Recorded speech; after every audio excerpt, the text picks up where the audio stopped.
Selamat pagi untuk kita semua.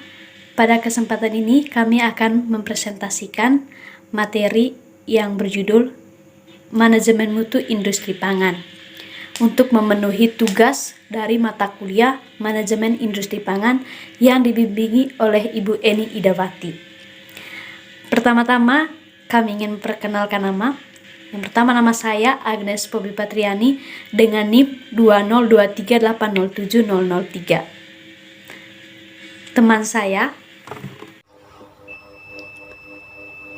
perkenalkan, nama lengkap saya Agnes Mbupu dengan NIM 2023807002. Terima kasih. Perkenalkan, nama saya Adelina Katarina Selan dengan NIM saya 202380701. Terima kasih atas waktu dan kesempatan yang diberikan kepada saya. Saya akan mempresentasikan materi yang pertama tentang pengertian mutu. Pengertian mutu. Mutu suatu produk merupakan salah satu faktor penting dalam meningkatkan daya saing produk selain biaya produksi dan ketepatan waktu produksi. Yang kedua, perkembangan mutu. Dari dulu sampai sekarang, pandangan organisasi terhadap mutu produk telah mengalami evolusi. Secara rinci, konsep mutu ada 5 tahap. Yang pertama, inspeksi. Konsep mutu modern dimulai pada tahun 1920.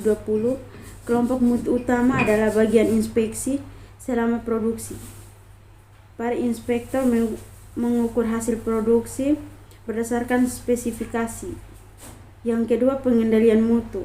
Pada tahun 1940, kelompok inspeksi berkembang menjadi bagian pengendalian mutu.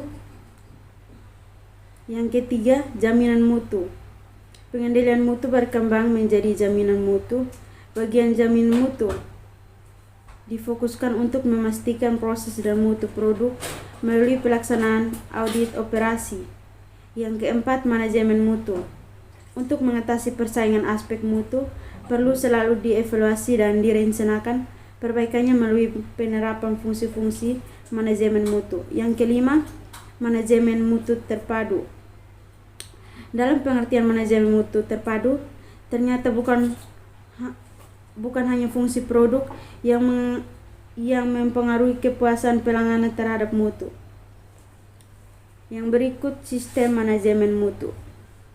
Terdapat beberapa klausel yang membahas mengenai definisi yang diterima secara universal, dan dari definisi yang telah ada dapat dilihat beberapa persamaan di antara adalah: yang pertama, mutu. Mutu meliputi usaha memenuhi atau melebihi harapan pelanggan.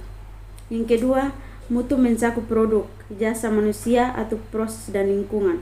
Yang ketiga, mutu merupakan kondisi yang selalu berubah.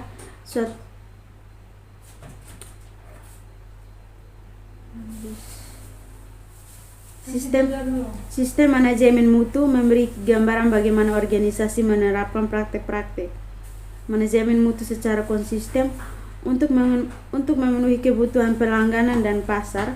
Terdapat beberapa karakteristik umum. Yang pertama, sistem manajemen mutu berfokus pada konsistensi dari proses kerja. Yang kedua, sistem manajemen mutu berdasarkan pada pencegahan terhadap kesalahan-kesalahan yang akan timbul. Yang ketiga, sistem manajemen mutu mencakup klausul-klausul. Tujuannya untuk memasukkan input atau pemasuk dan pengukuran umpan balik dan mampu maju.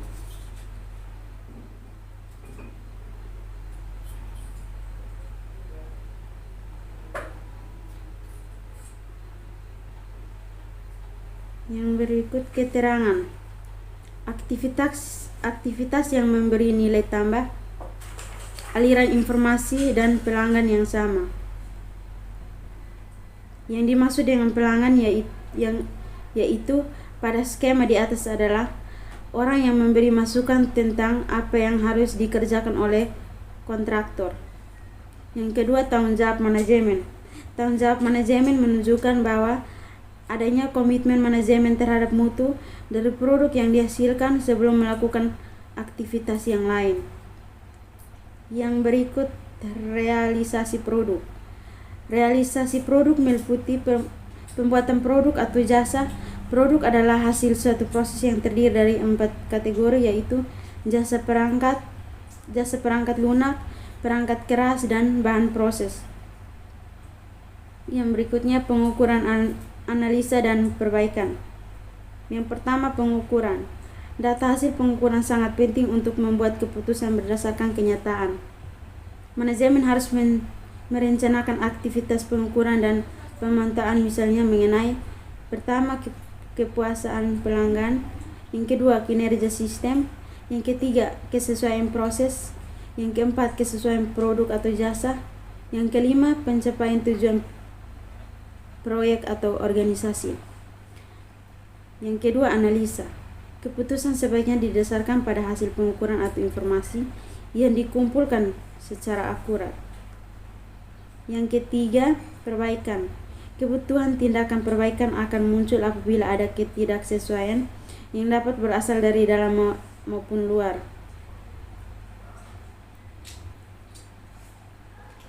Yang berikut, manfaat penerapan ISO. Manfaat dari penerapan ISO diperoleh banyak perusahaan. Beberapa manfaatnya adalah: yang pertama, meningkatkan kepercayaan dan kepuasan. Yang kedua, perusahaan yang telah bersertifikat. Yang ketiga, audit sistem manajemen mutu. Yang keempat, perusahaan setelah memperoleh sertifikat. Yang kelima, meningkatkan kualitas dan produktivitas dari manajemen melalui kerjasama dan komunikasi yang lebih baik. Yang kelima, meningkatkan kesadaran mutu dalam perusahaan.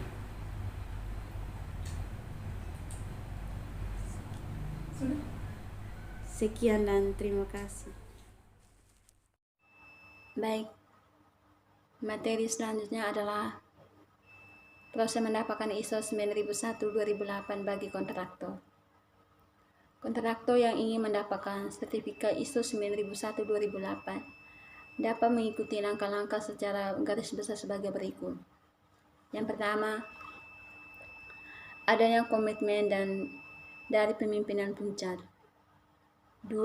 Membentuk komite pengaruh atau koordinator ISO. 3. Mempelajari persyaratan standar dari sistem manajemen mutu ISO 9001-2008. 5.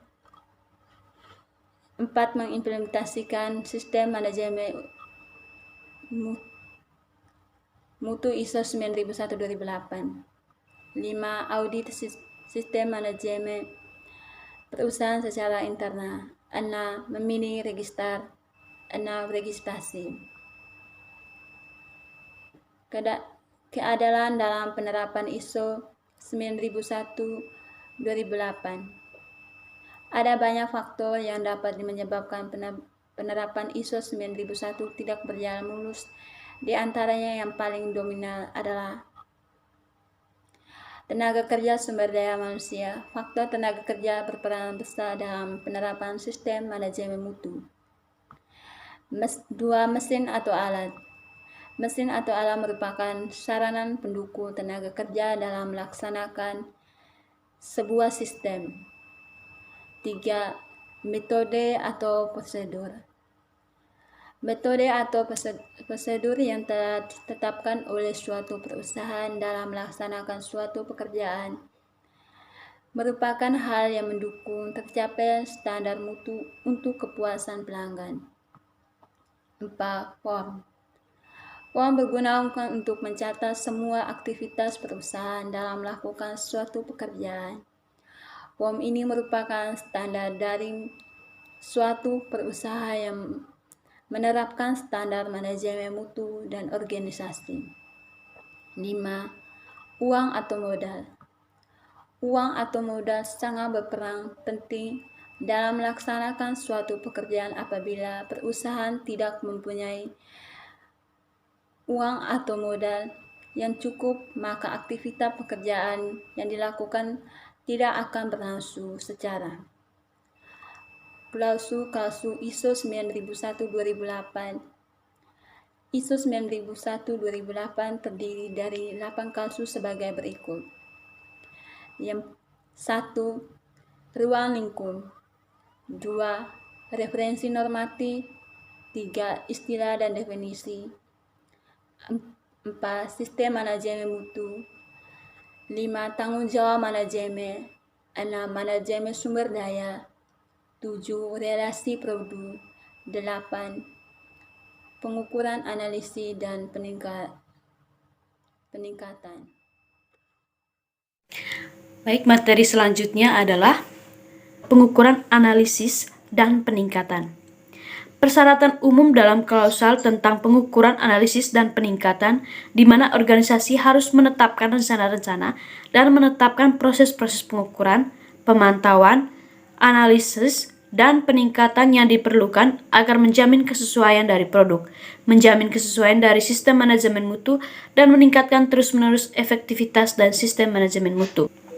Materi berikut adalah metode analisis. Analisis statistik deskriptif adalah metode yang berkaitan dengan pengumpulan dan penyajian suatu gugus data sehingga memberikan informasi yang berguna. Analisis statistik deskriptif hanya memberikan informasi mengenai data yang dipunyai dan sama sekali tidak menarik inferensia atau kesimpulan apapun tentang gugus induknya yang lebih besar. Untuk mendapatkan data kuantitatif pada pengisian interpretasi dalam instrumen penelitian, maka dibuatlah skala pengukuran variabel dengan memberikan skor pada masing-masing jawaban. Skala yang dipakai adalah skala Likert yang dapat berupa kata-kata antara lain sebagai berikut. Sangat baik, yaitu di mana 80% sampai dengan 100%. Baik, di mana 60% sampai dengan kurang dari 80%. Sedang, di mana 40% sampai dengan kurang dari 60%. Buruk, 20% sampai dengan kurang dari 40%. Buruk sekali, kurang dari 20%. Penilaian atau scoring untuk mengetahui penerapan ISO 9001-2008 dipakai metode skor audit sebagai berikut. Yang pertama, skor 1. Buruk sekali atau sistem tidak ada, form tidak ada, dokumentasi tidak ada, dan tidak diterapkan. Yang kedua, skor yang kedua, buruk. Sistem ada tapi tidak diterapkan. Form tidak ada. Skor yang ketiga, sedang, yaitu sistem ada dan diterapkan, form ada tapi tidak diterapkan dengan baik atau kurang dari 60%.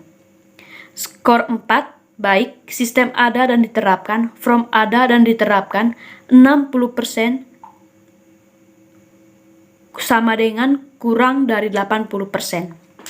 Skor 5, sangat baik, atau sistem ada dan diterapkan, form ada dan diterapkan lebih dari atau sama dengan 80% sesuai dengan persyaratan ISO 9001-2008.